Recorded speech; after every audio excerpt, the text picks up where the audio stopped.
Hello and welcome back. This is video number 4, and we're going to talk about the ring, which is the strategy. So in the previous video, we discussed why having different social media properties interlinked together can help Google see you as a brand who is sharing your content to your audience. In other words, these aren't just random backlinks, but links from big sites that are branded towards your company. And this is why this is super targeted and is much more powerful than a simple backlink. Makes sense? So now let's take a look at what this looks like in real life. So let's head on over to our nifty mind mapping software. I'm going to map things out so that you're going to be able to visually see how it all works. Okay, so to better understand how this works, we're going to map things out. Now, before we map things out, I want to start with some basics, and let's just pull this out here. So essentially the concept here is, as you're building your brand, you're going to have many different social properties. And let's say, for example, this is the Facebook fan page. So that's your fan page. And we've got the YouTube channel over here because that is our end goal, is to have our YouTube channel get ranked higher. So essentially what we're doing is we're getting a backlink from this to here. And this could be Facebook, it could be Twitter, it could be Instagram, it could be any other social media platform. But it has to be branded towards you. It can't just be somebody else's fan page unless it is actually related.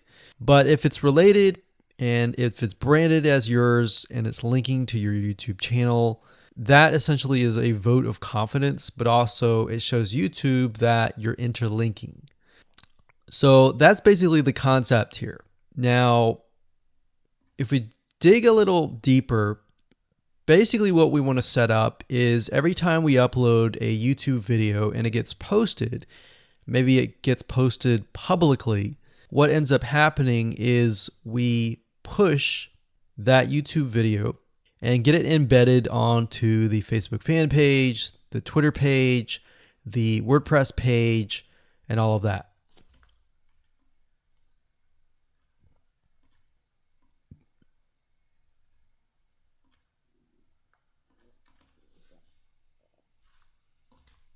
So we'll put Twitter.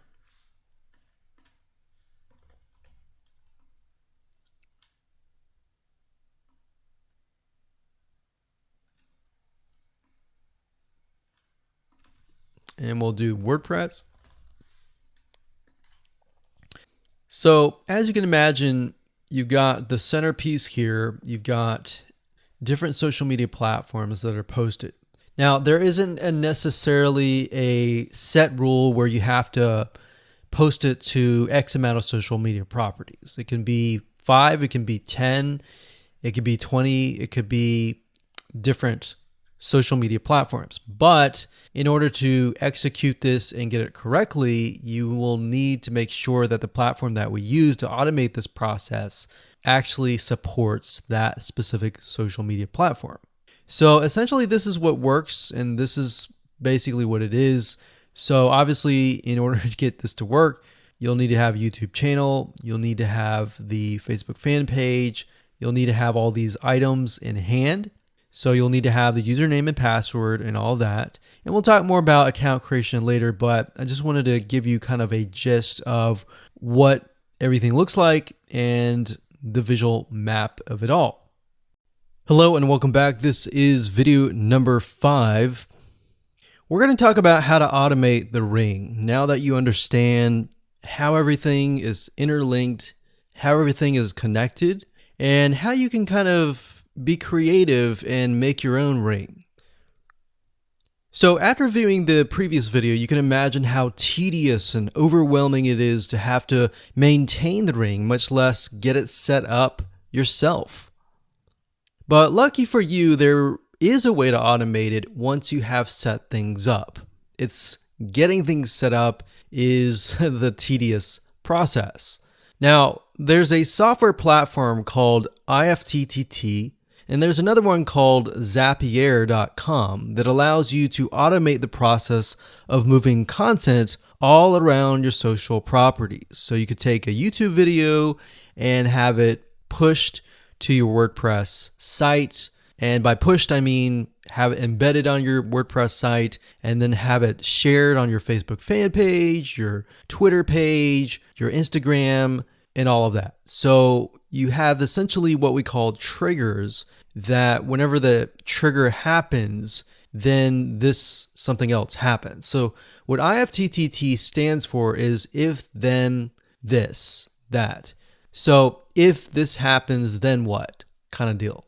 Now, between the two, Zapier will cost you a lot of money after a while. A lot of times they'll give you some free triggers and zaps, which is what they call it. And beyond that, it will cost money. Whereas with IFTTT, it's just as good, but it's free. So let's hop on over and show you how IFTTT works. Okay, so if you head on over to ifttt.com, that's ifttt3ts.com, you'll see this page. You can go ahead and create an account, and you'll find a lot of really cool, interesting triggers, is what we call it, in IFTTT. So what a trigger is let's say you upload a YouTube video, and then the system detects that the video has been uploaded. What do you want to happen after that happens? So if YouTube video has been uploaded, then post it to WordPress. Then after that, take the post on WordPress, maybe post it elsewhere, or post the YouTube video to Twitter, and so forth and so forth. So as you can imagine, this does get tedious, but if you map things out, if you know ahead of time what it's going to look like, then you can simply look at it and say, okay, I'm pointing YouTube to Twitter. So anytime video has been uploaded to YouTube, then it simply gets pushed or embedded into Twitter. So we need to make a IFTTT trigger for that. So to do that, it's very easy. All you have to do is go to My Applets up here, and you can do a search for applets. Now services over here, I'm not going to click that, but this tab here allows you to essentially connect to all of the services that you're going to be using. So for example, as you can see here, I've got Tumblr to Weebly, RSS to Google Drive, a YouTube like to OneNote, YouTube like to Facebook page. And the reason why you might want to have YouTube likes is, let's say for example that you already have maybe 50 videos on your YouTube channel, but you want to find a way to get those videos embedded. So what we figured out is that YouTube likes is the way to go. So obviously you can't re-upload a video that hasn't already been uploaded and is already getting thousands of views. The way you go about it is create a YouTube like trigger so that you can simply like it, and then it gets posted to throughout your network.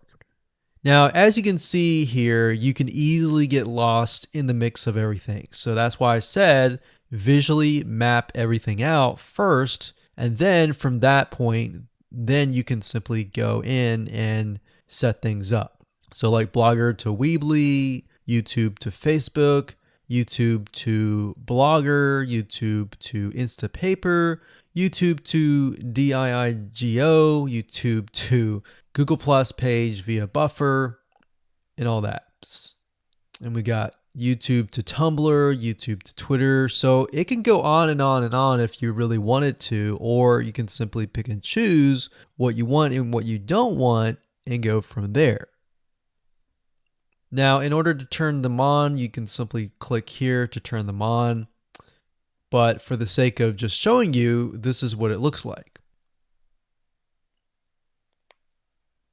So as you can see, the Tumblr to Weebly is activated. So when it is activated, it'll have the on button and the green light. Hello and welcome to video number 6, and we're going to talk about account creation. Okay, so obviously in order to set up the IFTTT ring, you need to have accounts for all of your branded social properties. So in other words, you need to have the username and password for Facebook, for Twitter, for all the other social media properties.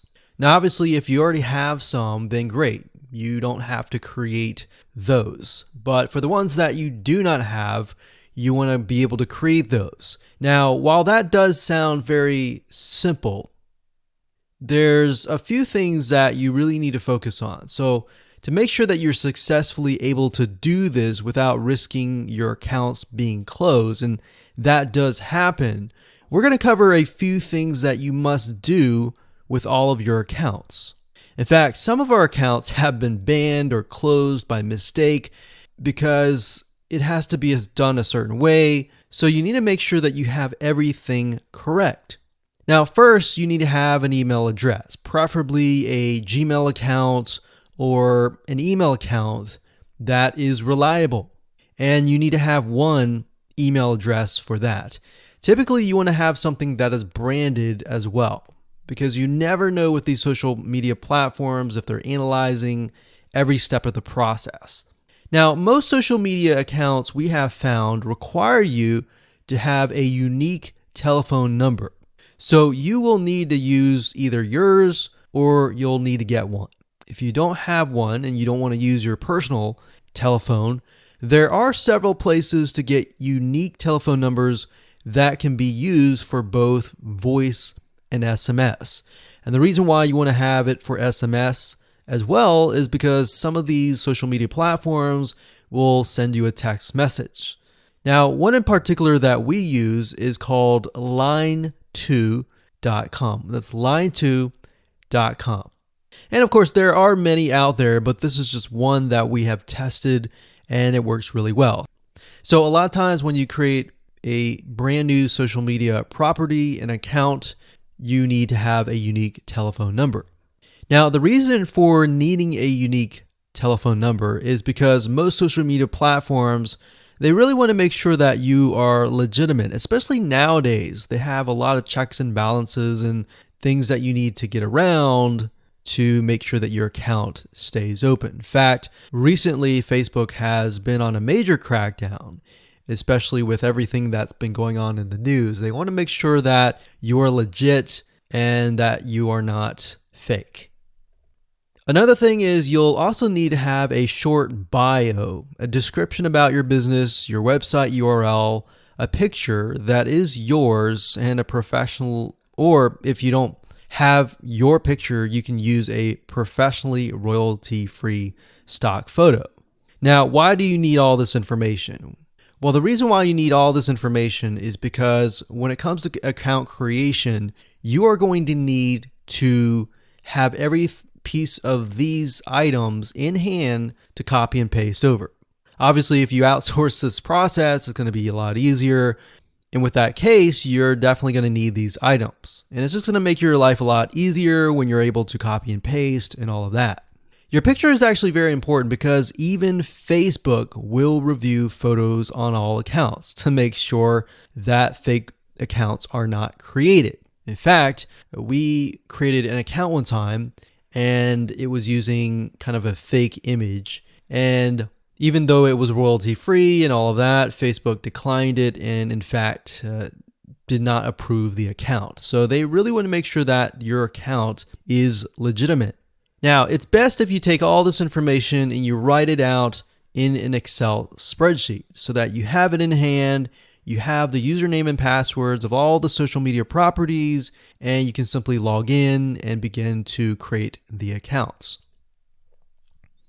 So those are kind of the best practices that we have found over the years in terms of creating accounts.